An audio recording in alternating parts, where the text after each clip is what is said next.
Giniit ni dating Supreme Court Senior Associate Justice Antonio Carpio na maaari lamang ma-apply o kaya ay makapagsagawa ng treason kung ang estado ay nasa ilalim ng giyera o kaya ay digmaan. Ito ang naging kasagutan ng retiradong maestrado matapos na magbanta si Senator Rodante Marcoleta ng kanyang pagdemanda ng treason kaugnay doon sa naging desisyon na isinulat ni Carpio ng taong 2011. Saad pa ng dating maestrado ng kataas-taasang hukuman na maging first year law student ay alam na hindi maaaring gumawa ng pagsasampa ng kasong treason o kaya ay pagtataksil sa panahon na mapayapa o wala naman digmaan. Git ni Carpio, maaari lamang makapagsagawa ng treason kung ang Pilipinas ay sa ilalim sa giyera na malinaw umanong nakasaad sa Artikulo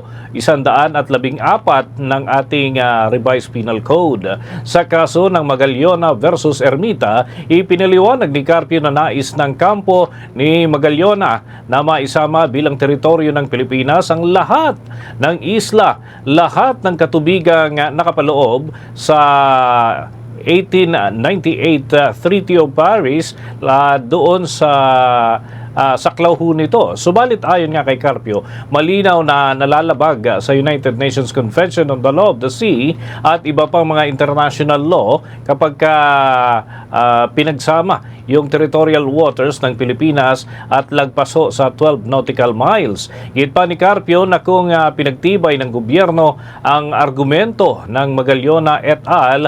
Ay posibleng ibinasura ng arbitral tribunal ang kaso ng gobyerno ng Pilipinas laban sa China.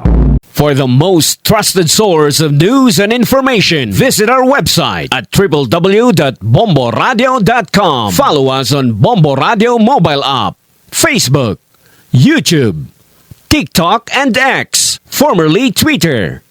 Like, share, and stay connected. Anytime, anywhere.